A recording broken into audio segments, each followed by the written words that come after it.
The Last Supper, Raila Odinga's last meeting before his swearing in Homabay, was extremely significant. Now I'm just totally amazed because I don't know if NASA chose Homabay accidentally or they chose it deliberately. Because Homabay is a very, very significant place, as far as Kenya history is concerned. Now, NASA leader Raila Odinga, at the very end of his speech, actually finished the last bit of his speech entirely in Dholuo. And so very many Kenyans missed it completely.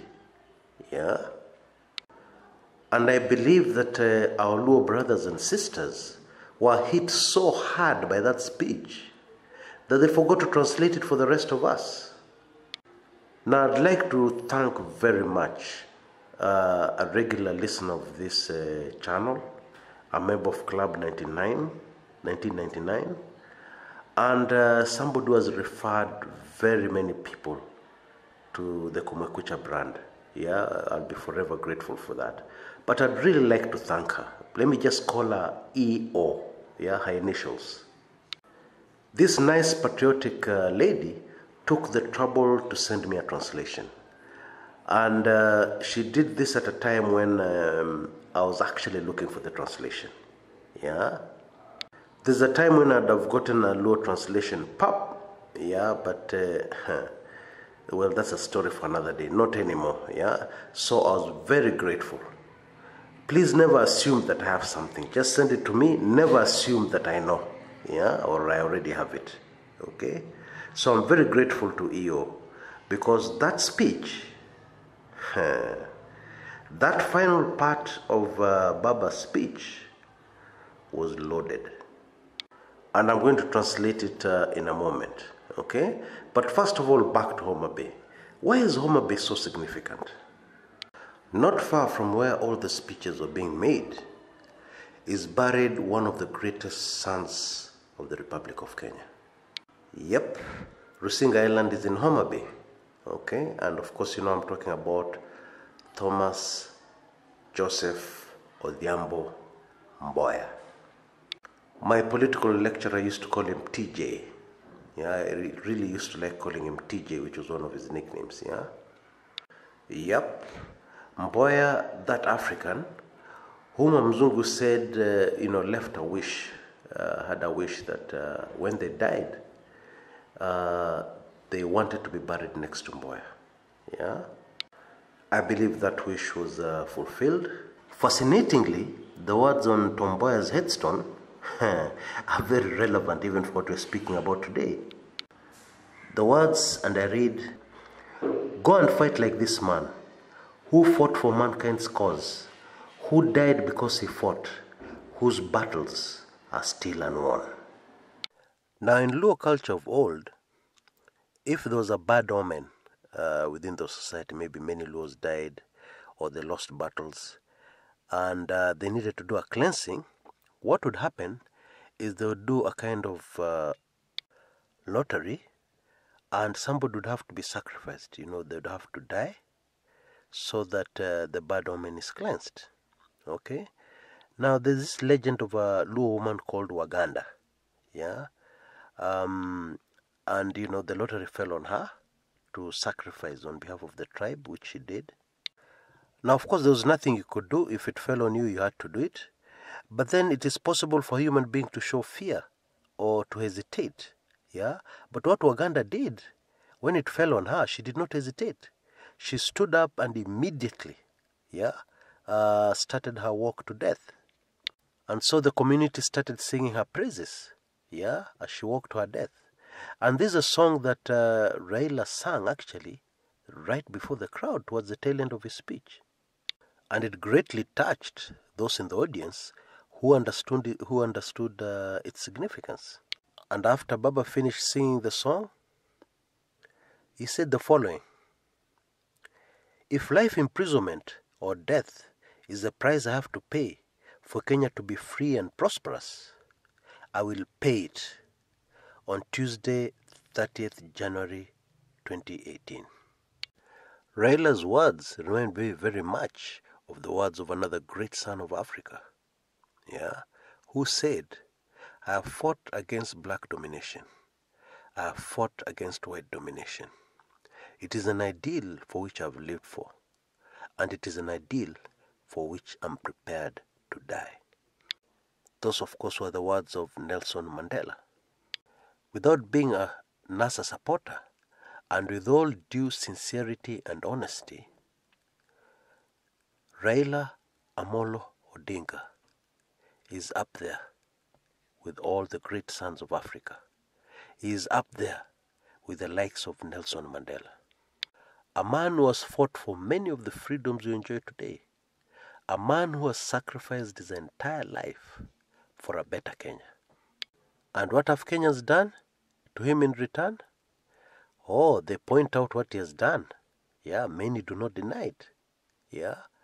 But then they finish a sentence, oh, Raila has done a lot for the country, but they always interrupt it with but. But what? I will tell you but what.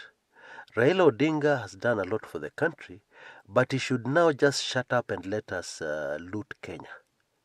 Let us enjoy Kenya. Let us make money from Kenya. Because that Raila is not interested in making money. He is not interested in looting from public coffers. He is not interested in impoverishing Kenyans while he gets rich. Wacha akae kando and we continue eating. How dare he disturbs our peace. And so you'll always hear Raila Odinga has done a lot for Kenya, but. And whenever that but comes, I always cringe because I know what is going to follow. A lot of hypocritical, nonsensical statements. But this is it, folks. It's 29th of January today. Tomorrow is 30th of January 2018. President Uhuru Kenyatta himself has been quoted as saying the swearing in of Raila Odinga is a coup. He has used the word coup. Now we know Raila has no army. We know Raila has no guns. Therefore, how do you do a coup without those? How do you accomplish a coup without guns, without violence? The only way you can do it is by massive support from the vast majority of voters, from the vast majority of Kenyans. And so in confessing or in using the word coup, the president is actually admitting that Raila Odinga has got massive support in the country. He has got so much support that he can be able to pull off a coup without an army and without guns. That is not a NASA statement. That is a statement from State House.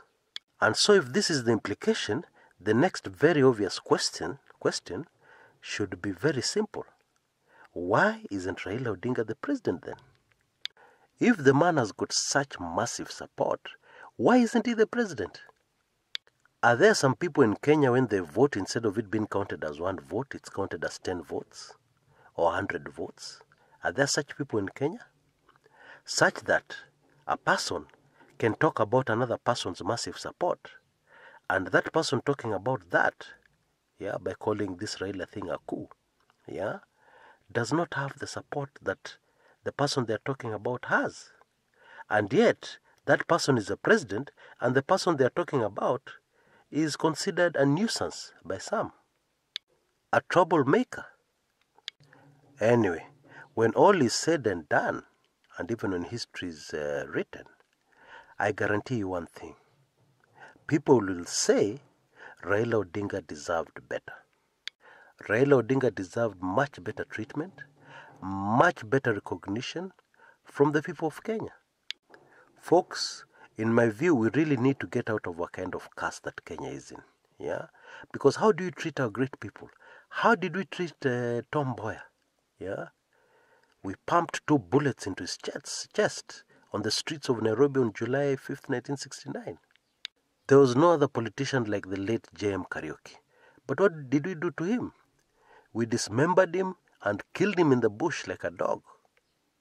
And there are so many other even great Kenyans who are still living. Take, for instance, Gitobwe Manyara, a lawyer. he has fought very consistently for a better Kenya. Yeah, the man has selflessly put his life on the line for a better Kenya. How have we paid him back? We have paid him back by ensuring that he can't even get into parliament. Yeah, the man even defected to Maendeleo Chap Chap party and vied in the just concluded elections, and he lost. Yeah, we treat our heroes like trash. And the same to Raila Odinga. How do we treat him? How do we handle him? Yeah, abuses. Oh boy. Well, the achievements of one Raila Odinga as far as fighting for a better Kenya is concerned is such that the entire political class, put every political player you can think of, put them all together, then multiply the achievements by 50 or more, they'll still not reach what Raila Odinga has done for Kenya. And that is a fact. And so Raila says he's now ready to give his life, if that is what it will take for a better Kenya. Now let's just hope for the best. But I normally get a very bad feeling when people make the kind of speeches that Raila made at Homabay. And we all know that the people in power are very, very desperate to cling on to that power at all costs. They will do anything. Let's just pray and hope for the best. Thank you very much, Raila Odinga. Thank you, God, for giving Kenya Raila Odinga, the gift that is called Raila Odinga. Until next time, this is Kshs Kumekucha. Go, go, Garuna. Go, go, go, Garuna.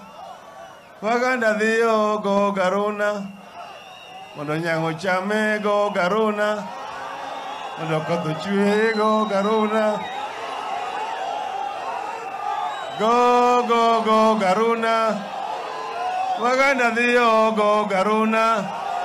Mondonyango Chame, go, Garuna. Go, go, Mnokoto Chue, go, Garuna. Go, go, go, Garuna. Waganda Di. Githura wija kamano. Wija kamano githurwa. Wadi, tari pra. Kada no mundu chopi. Ubiro. Ubiro. Yambi uti na barigi.